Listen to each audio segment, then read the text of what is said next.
Indian Prime Minister Narendra Modi has told Russian President Vladimir Putin that war cannot solve problems. He stressed the importance of peace as both leaders met for talks in Moscow. Mr. Modi reiterated the need for diplomacy to resolve the war in Ukraine, adding that a solution to the bloodshed cannot be found on the battlefield. The Indian leader arrived in Moscow on Monday, just hours after Russia launched a massive strike on cities across Ukraine, killing dozens and damaging a children's hospital in Kyiv. Ukrainian President Volodymyr Zelensky said it was a huge disappointment and a devastating blow to peace efforts to see Mr. Modi in Russia on the same day as those attacks. Mr. Modi has hailed the long-standing ties between New Delhi and Moscow, saying relations were based on mutual respect and trust. Mr. Modi also called Mr. Putin a dear friend and added that their relationship has only emerged stronger each time.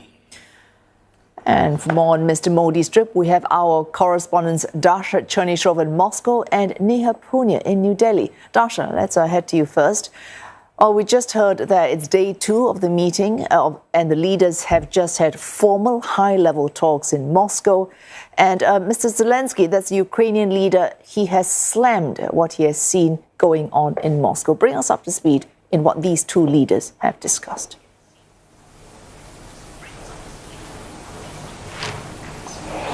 Well, indeed, we understand that the issues related to the bilateral ties have been brought up in the meetings in Moscow, both the informal part on Monday and the formal part on Tuesday. The Russian president has highlighted that the relations have this special character. They are at the level of the strategic partnership, which he said was actually the privileged one. And the Russian president said that it was important that the trade turnover between these two countries have been growing. It has increased by 66% over the course of the past year. The Russian president also has hailed the efforts that his Indian counterpart has been putting into the settlement of the conflict of Ukraine. He said he cherishes the opinion as well as the approach of finding the peaceful and lasting solution to this conflict. He said that it was very welcome in Moscow. For his part, Narendra Modi has said that it was important to bring about peace because that was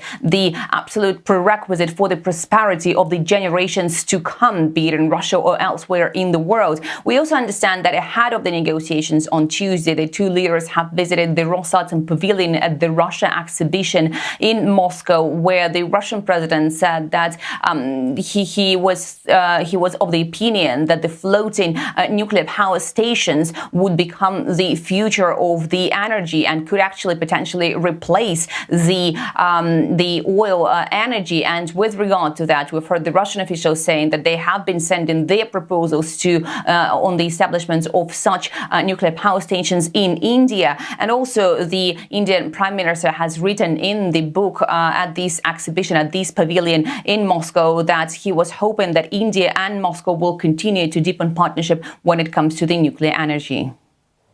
Thanks, Dasha Chernyshova there for us in Moscow. Let's head to Neha, Poonia, who is live from New Delhi. Neha, you just heard Dasha there talking about how India's Narendra Modi stressed the importance of peace as far as that war in Ukraine goes. He says peace can only be found in diplomacy. Now, this coincides, this meeting, with the NATO summit in Washington, where Ukraine is very high on the agenda. Given this timing, could Prime Minister Modi be signaling anything to Western partners through his visit to Russia?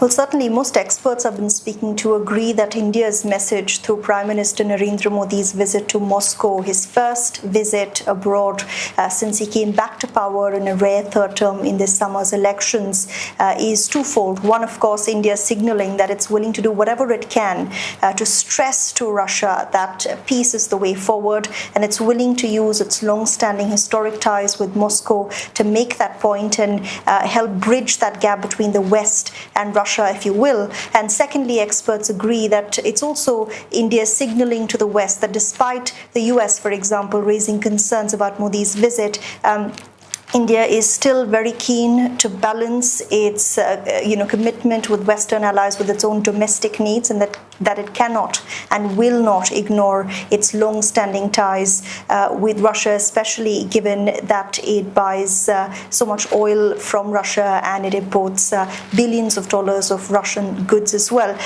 Prime Minister Modi alluded to this. He said that there's a lot of speculation globally right now about his visit, with a lot of people trying to interpret different meanings as to why he chose to come to Moscow and meet President Putin. But he also said that he and Putin spoke as true friends and that they discussed frankly their own views on the situation in Ukraine, and that he thinks the international community will be heartened to hear that they both agreed that there is a way forward. He did not elaborate on what that way forward might be. But many experts are saying that there might also be disappointment among India's Western allies, given that the US had hoped that Prime Minister Modi would also use this meeting to reiterate that any peaceful solution must take into account protecting Ukraine's sovereignty and its integrity. And that's something that Mr. Modi's message of peace did not hold. But many agree that this is perhaps the strongest call that New Delhi has made so far, urging Russia to end its war in Ukraine, and this is the closest perhaps that New Delhi could come to criticizing its long-standing friend. Whatever Mr. Modi may have said to Mr. Putin in terms of urging Mr. Putin to end the war in Ukraine, the very fact that he's there in Moscow is a sign of some kind of support. So that might give him some leverage when he urges Mr. Putin to end the recruitment of Indian citizens serving as support staff for the Russian military. Any progress on that front? Well, sources in the Indian government indicate that the two leaders did discuss this when they met informally for a dinner on Monday evening. And the indication from New Delhi is that this was a direct intervention by Prime Minister Narendra Modi, who brought up the issue of Indian nationals being recruited by the Russian military and being deployed to the front lines. At last count, there are apparently 50 Indian nationals who are serving along the front lines. And this need to intervene has come given the sort of criticism we've seen at home from opposition parties who've called Indian nationals cannon fodder in this war between Russia and Ukraine.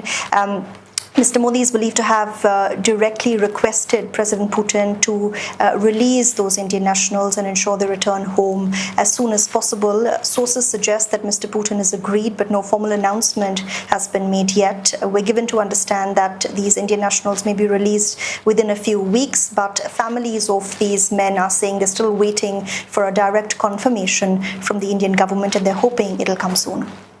Dasha, Chernyshova in Moscow and Neha, Poonia in New Delhi for us.